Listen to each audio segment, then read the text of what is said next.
Good afternoon! Good afternoon. So we're still in our series with all your strength, loving God with a healthy body. Check mo ulit yung katabi mo, healthy ba siya today? Kasi na-healthy ka today?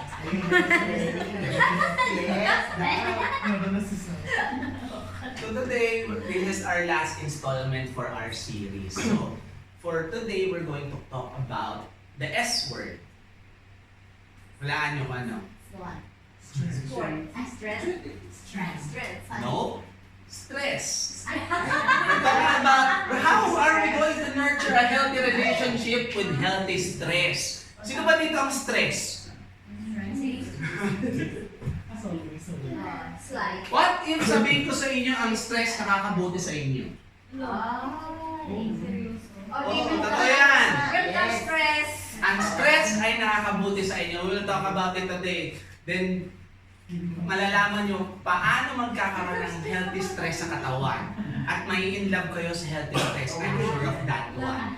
Let's pray our favorite prayer here in the feast. In the Father, the Son, the Holy Spirit. Amen. Today, I receive all of God's love for me. Today, I open myself to the unbounded, limitless, overflowing abundance of God's universe. Today, I open myself to God's blessings, healing, and miracles. Today, I open myself to God's word so that I can become more like Jesus every day. Today, I proclaim that I'm God's beloved, I'm God's servant, I'm God's powerful champion. And because I am blessed, I am blessing the world. In Jesus' name, amen. Let's honor the word. Thy word is the lamp unto my feet and the light unto my path. Speak to us, O Lord. Bigay mo sa amin kung yung message of today as we talk about stress, as we talk about something that affects us every day. In this we pray in Jesus' name. Amen. Sit muna tayo. Again, I cannot stress this enough. Pun intended. Sino dito ang stress? Always. Hindi nawawala ng stress. Kasi ito, pakibasa nga nito. In the Hebrew scriptures, you don't just have a soul. You are nefesh, a living, breathing, physical being. Sipin mo na lang, you're not just bones, muscles, organs. Kung ano man ang iniisip mo as a particular person, hindi ka basta-basta. You're a living organism. You're a living, breathing being na binuo ni Lord in His likeness. So bakit tayo ngayon nagpapaka-stress? Sabi nga in our key verse, if ever you want to come with me, you must forget yourself, carry your cross, and follow me. Dito ba? Again, another survey question. Sino dito sa tingin mong may cross siyang binibitbit? Halos lahat naman, di ba? Yes. Lalo na tayo, when nandito tayo ngayon sa Malaysia, di ba? We have a cross to bear. What? To help our families back home, bigyan sila ng magandang buhay, to explore to challenge ourselves, especially, sino ba dito mga single? Singles that below 30. Below 30. Below 30. Bakit ko tinatanong ang mga below 30? Kasi, you're young, and let's face it, you want to challenge yourself, di ba? Kaya ka nga pumunta dito eh.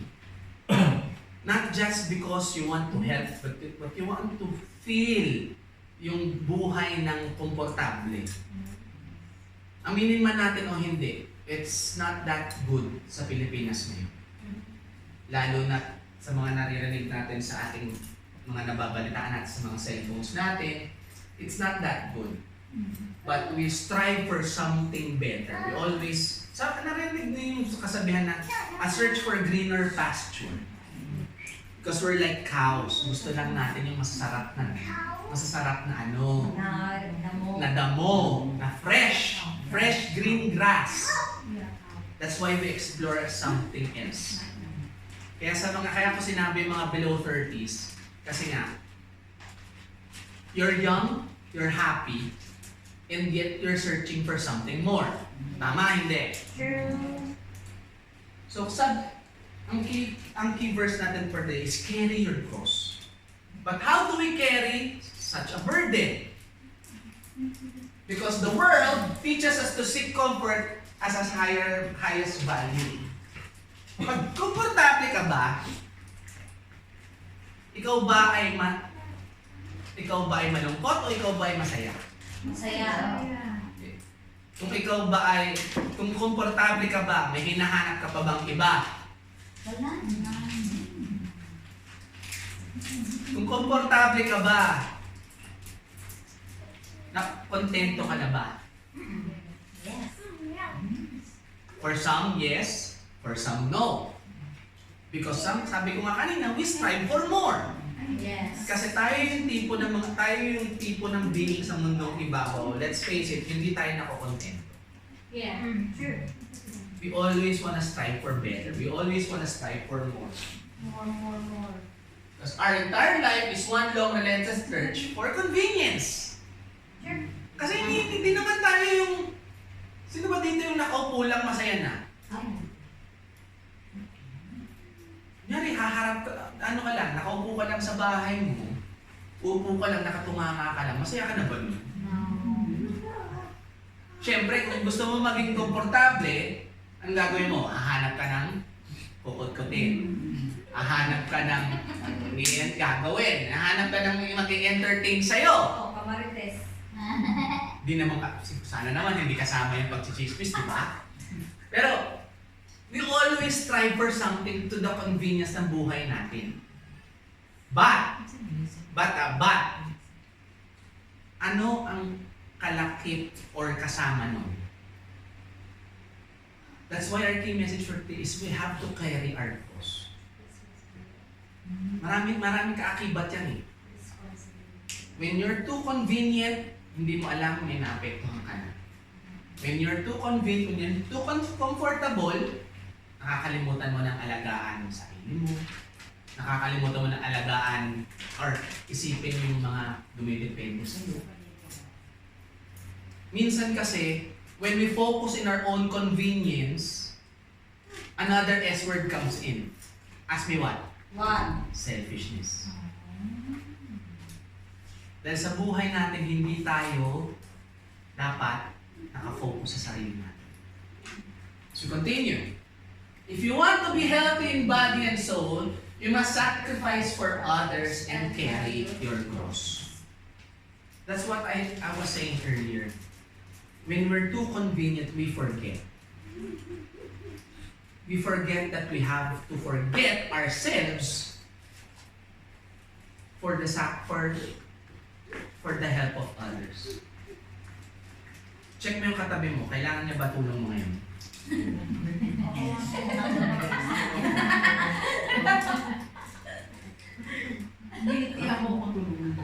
When was the last time you felt na I've sacrificed for my fellow men? Minsan, di ba minsan naiiyak na lang. Sabi, meron niya ako nabasa eh. A friend is someone who thinks of you before himself. A friend who loves you thinks more of you than himself. Nagawa na ba natin yun once in our life? Yes. Na binigay mo ng buo, pero iniwan ka pa rin. Hindi, joke.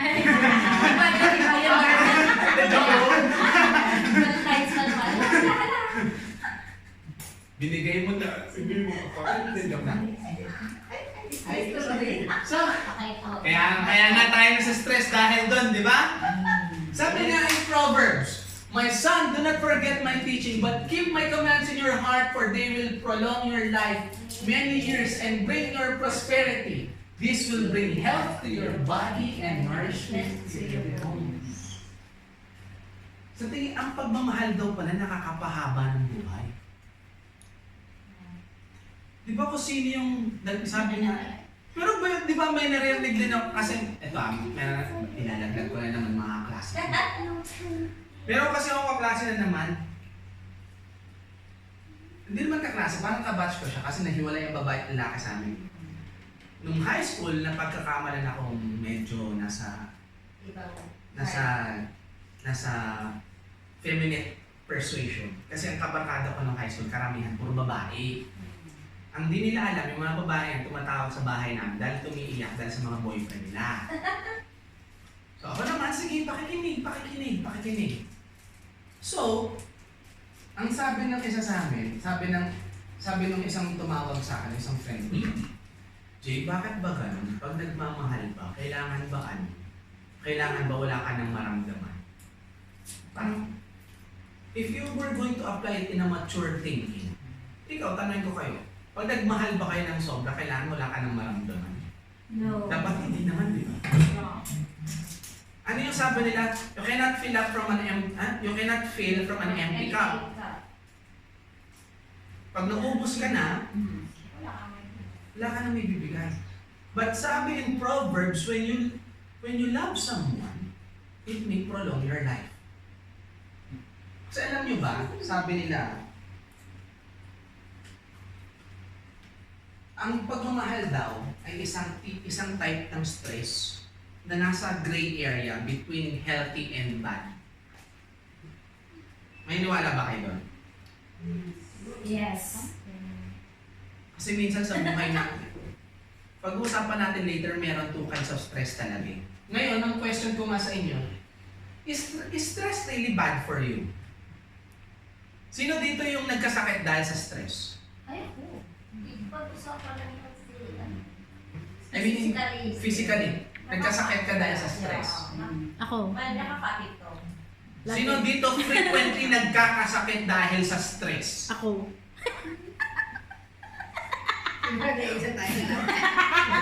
Ano pinagkakastressan natin? Marami naman, di ba? But stress doesn't kill. It's unmanaged stress that kills. Yan. So, can we say that yung mga nararamdaman natin, yung mga stress nagbibigay sa atin ng sakit, is it unmanaged stress?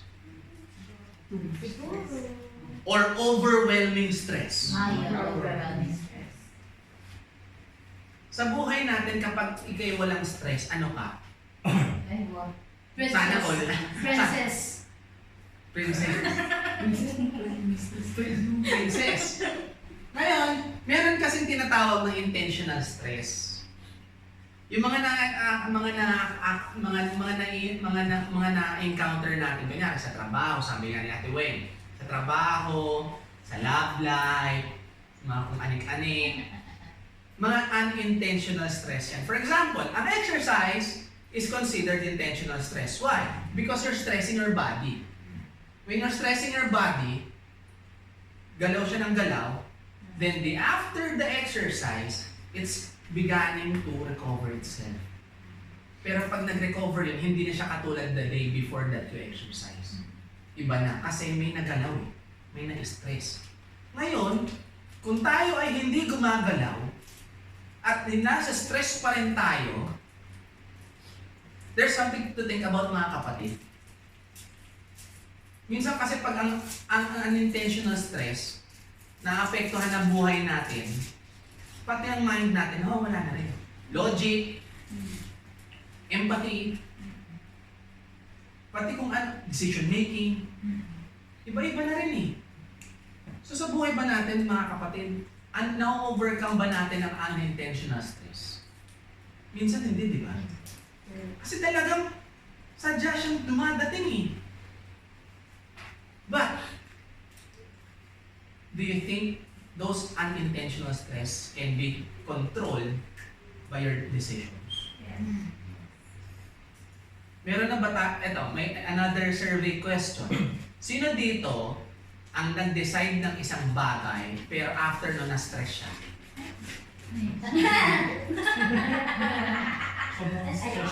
Hindi naman, I'm not talking about regret pa. Hindi pa regret yun. Hindi pa regret. Alam ko kung saan ka papunta eh. Hindi na SR na yun. Na ano eh. Muna sa hindi pa mag-decide. Kasi mag-decide yun yung Late stressful. yung ano ko, late yung pag-isip. minsan kasi ang iba, for example, may kilala ko, nasa stress siya dahil sa regret. Ay ganon. Iba yun. But,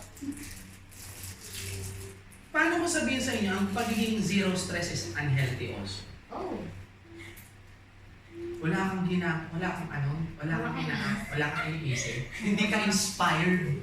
Inspired sa Hindi ka inspired sa Hindi ka pag-ano. inspired others ako Kasi, let's face it, ang stress minsan, it brings out the best in us, di ba? Oo. Kasi pag stress ka, nag-iisip ka ngayon kung ano pwede mong gawin. Kung anong pwede mong i-accomplish, kung paano mo susolusyonan. Sabi nga ni Ate May kanina, yung pag-iisip ng decision, yun ang isa sa mga stressful parts. But how would you equate it kung paano mo masabing healthy ka kung ang process of decision making is yun ang stressful?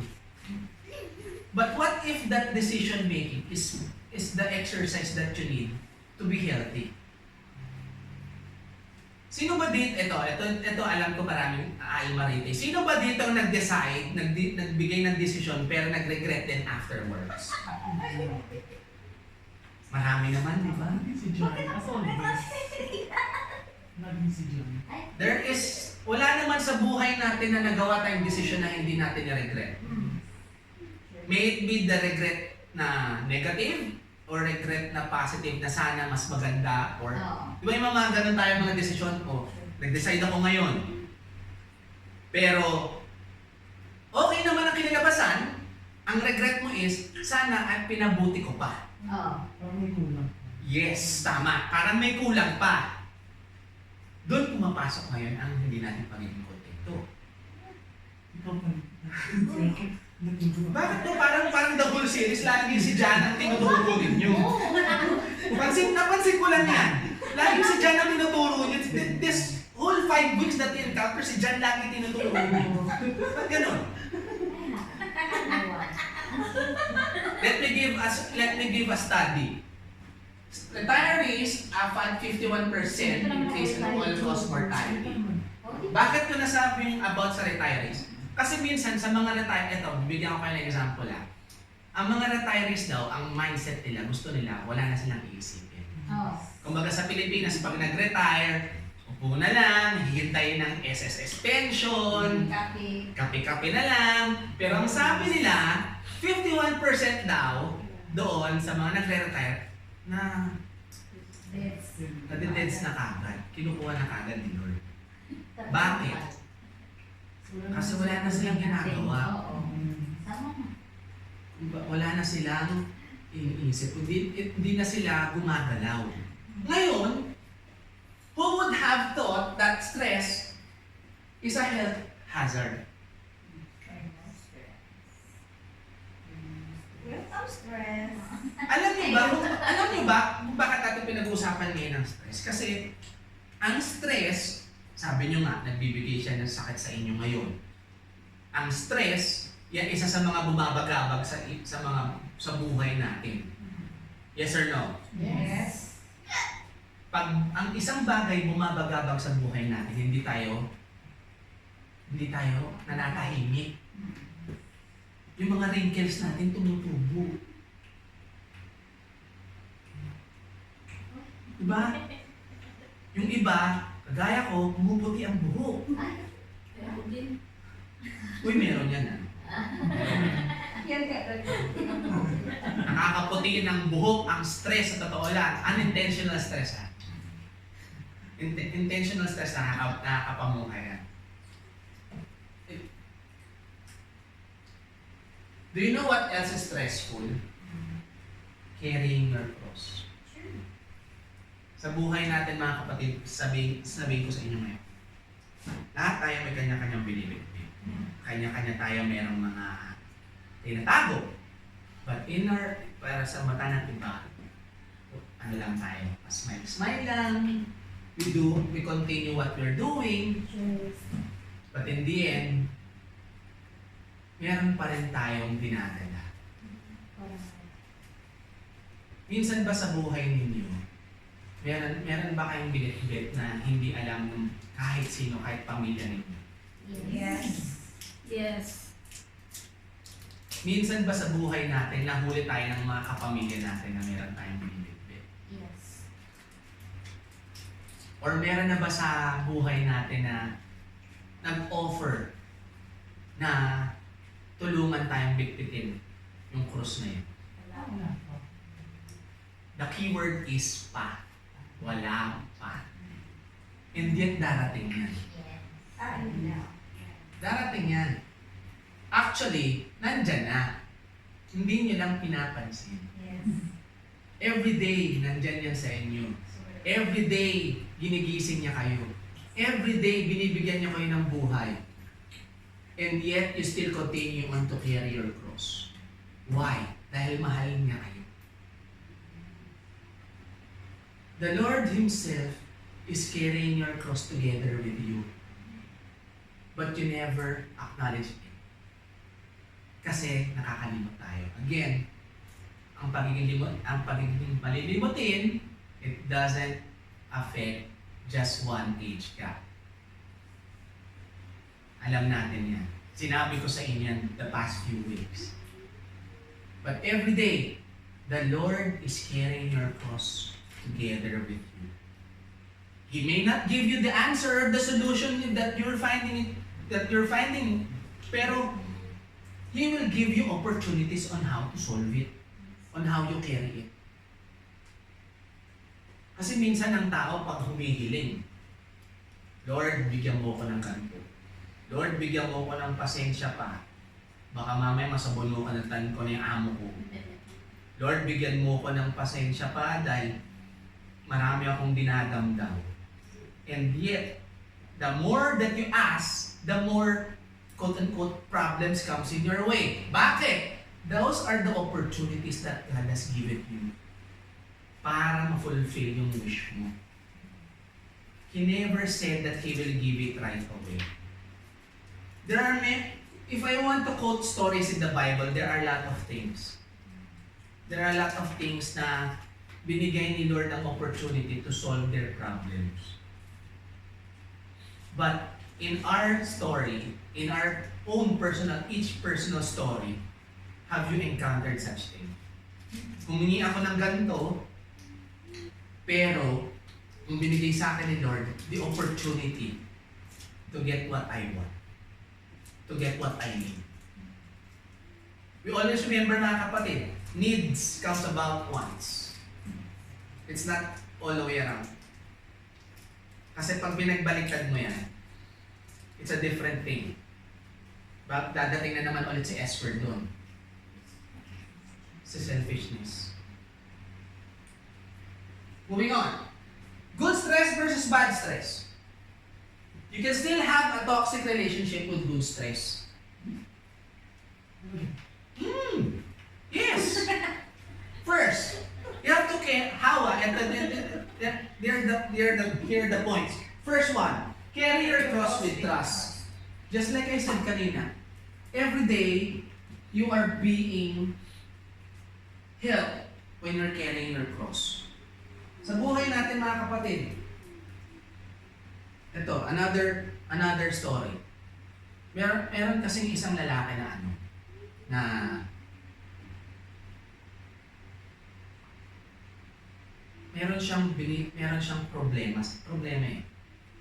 I remember when he told me this, sabi niya, Kuya, it's not about money, it's not about power, it's not about having things.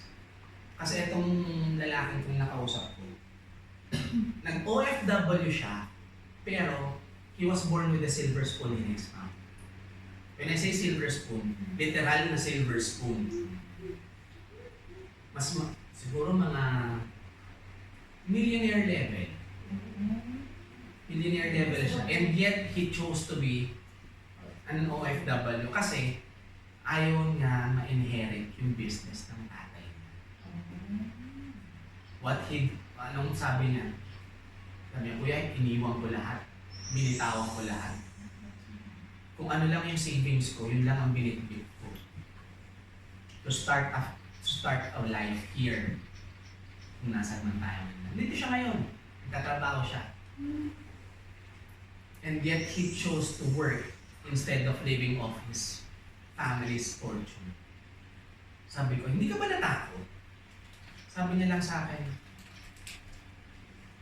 ang burden ko na pagiging anak ni so-and-so, ayoko sabihin ng apelyido, pagiging anak ni so-and-so is mas mabigat para buhayin ko yung sarili ko.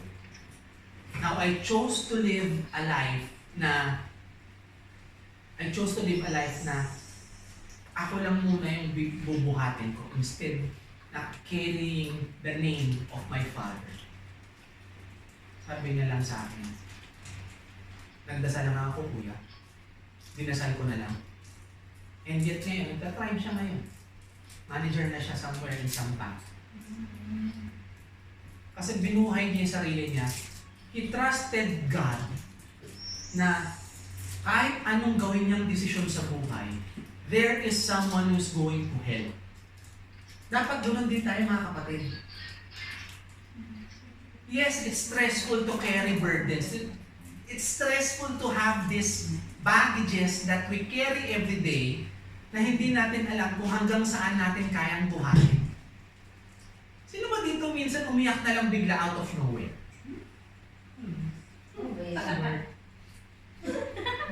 Is it because of work? Is it because dahil sa iniisip mo? Both. Patong-patong.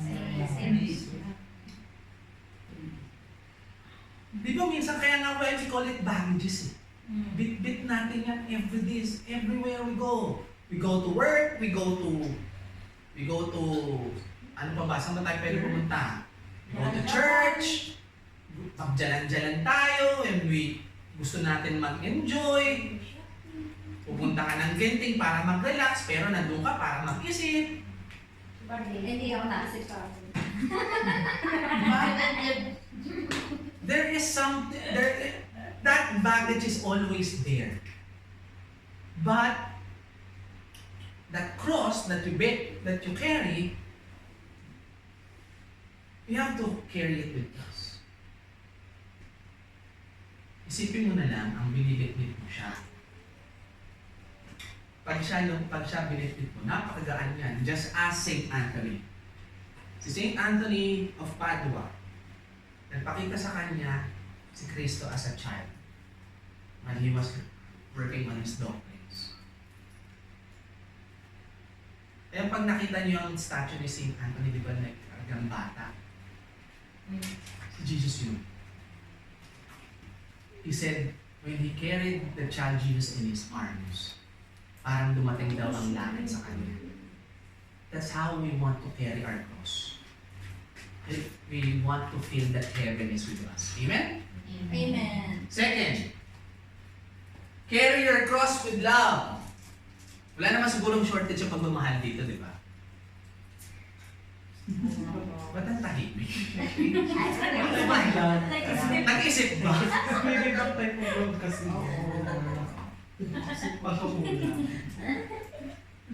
Ano ba? Kakanta na ba ako ng Moira de la Torre dito? Ano ba gusto niya?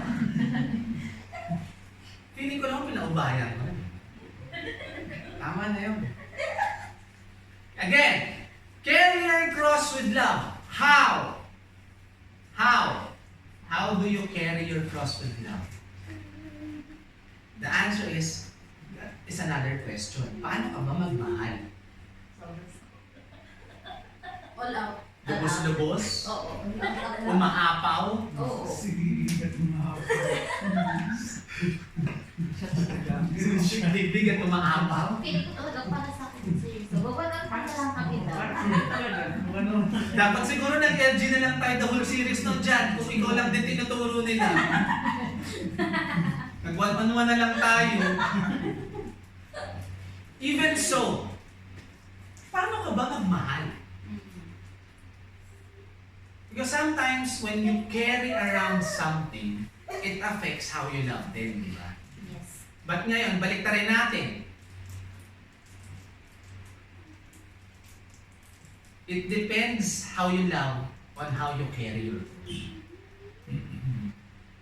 Christ carried the cross with love. Yes or no? Yes.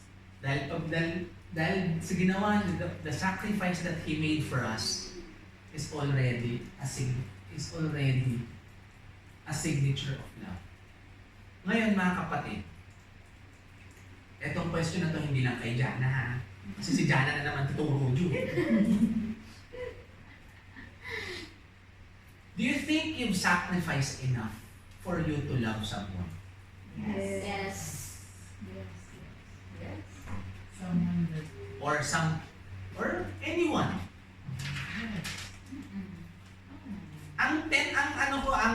Ang ibig ko sabihin when I say someone, hindi lang romantically yan. Family, friends, colleagues. Iulitin ko na yung question ko. Have you loved someone? Have you sacrificed enough to love someone? Truth is, love makes us healthy. Without love, our body starts dying.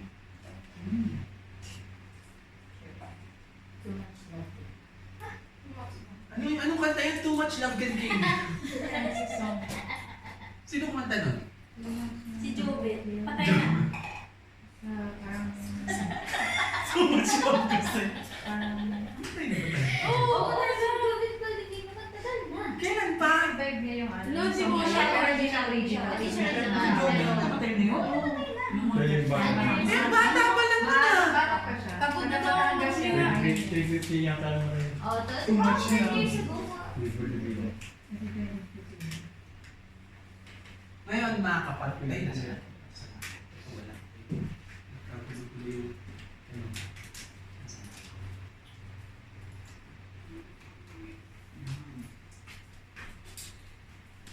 Pero sabi nga nila, di ba? It's about it's not about the extremes. Without loving, you're dying. Too much loving, you're dying also because you're forgetting about yourself. Sometimes we have to meet in the middle. Because minsan din naman, hindi naman natin kailangan kalimutan ng sarili natin. Sabi nga dito, lack of love in relationship increases the risk of death by 50%. Almost the same risk as smoking 15 cigarettes a day. Sino ba dito ang Sino ba dito ang nagmamahal ngayon? Sino ba dito ang nasaktan dahil sa pagmamahal? Si Jana ulit. Ano dyan ang payag ka pa dyan ah? Payag ka pa yan? Parang hindi ikaw si Forbes ah. Ito ako. Siguro medyo Na-blush na yun. Si Barbie medyo nakaahon eh. Sabi nga in Matthew 11, come to me all of you are weary and burdened and I will give you rest. For my yoke is easy and my burden is light. One of my favorite verses in the Bible. Because sometimes we need someone to carry that burden with us. To carry that yoke with us. Minsan kasi pag actually na-experience ko na rin yun yung out of nowhere, bigla na lang ako iiyak. Iyak na lang ako dahil meron kang iniisip. Pag iyak mo, pag sa sobrang mong tulala, bigla ka na lang naiiyak. Pag wala na. You're ball out crying na dahil nabibigatan ka na. But what do? I pray. Minsan pa nga, 2015, nagkaroon ako ng kaso sa opisina namin. Meron akong ginawang payment gateway para sa isang isang insurance company rito. Yung payment gateway na yon, nakapasa sa QA testing and everything. Pagdating sa mga live customers, Pagbili nila ng insurance, double debit sa mga account nila. Bumili ang isang customer ng insurance worth of 1,500 ringgit. Pero ang nakalpas sa kanya 3,000. Napansin yon na receive ng mga customer service namin. 150 clients ang naapektuhan. Kaya pala yung finance namin biglang nagsabi, bakit nag-blow up yung sales natin bigla? Nung nakita nila yung reconciliation, isang account, doble. Pagdating ng hapon, ang kuya nyo umiiyak sa conference room. Hindi ko alam ang gagawin ko. Hindi ko alam kung paano ko i-resolute. Yun pala, pwede pala nilang i-refund yun. Umiyak ang kuya ninyo. Siyempre, scary naman talaga yung ganun. Pagka malandang scammer. Biruin nyo, isa sa mga greatest blunder sa karir ko yun. And pasalamat ako sa mentor ko, sinalo niya lahat ng init. Yung init lang natanggap ko galing sa mentor ko. Ang sabi ko na lang, umasa naman siya sa QA, anong gagawin ko? Hindi ko naman alam kung ano naman ginawa ng customer, ba't nila ginawa yun, paano nagawa ng customer yun. And yet, that was the time na first time ko umiyak sa trabaho. Kalalaki kong tao medyo. Akala ko, nung time na yun, kumbaga meron akong mentality na, kasalanan mo yan, nandun, pumirma ka na ikaw ang gumawa niyan, kung ano yung expense, ikaw magko-cover. Alam niyo ba kung magkano yung nakuha ng almost 180 clients? Ang sales ng insurance company na yun, nag-boost ng 150% in one day. Nirelease namin siya 9 p.m. the night before, tapos na-discover yung flow ng 11 a.m. So within 14 hours, kumita kagad ng milyon yung insurance company. Akala ko, papakulong ako. Yung mga tipong ganang isipin. Ang ginawa ko, pumunta ako sa banyo, ginamit ko itong rosary ko. Nag-rosaryo. Doon lang ako kumalma. And sometimes mga kapatid, you all need this prayer. Yes. You all need this prayer. Kaya kilala ako sa kumpanya na yun na nagpasaya sa CEO namin just for how many hours. Seryoso yan. Kilala ako ng CEO namin na, John, I thought you boost our sales within one day. Sabi ganon. Not even one day. Not even less than a day. You boost our sales within a day. Sabi, kahit yung head of department namin, kulang na lang pag bigyan ako ng kape. Paano mo na-boost ang sales natin? Yung pala, nagsascam na tayo ng kliyente. Yung pala, nagsascam na tayo ng kliyente. But even so, it was not a good impression for me. And yet, after that incident, I never stopped praying. Being thankful na napagdaanan ko yung problem. Let's stand back. We have to think like this. Your cross is light because Jesus is carrying it. Kung ano man ang binibitbit mo ngayon mga kapatid, gagaan at gagaan. If you believe that Christ is with you. Amen? Amen.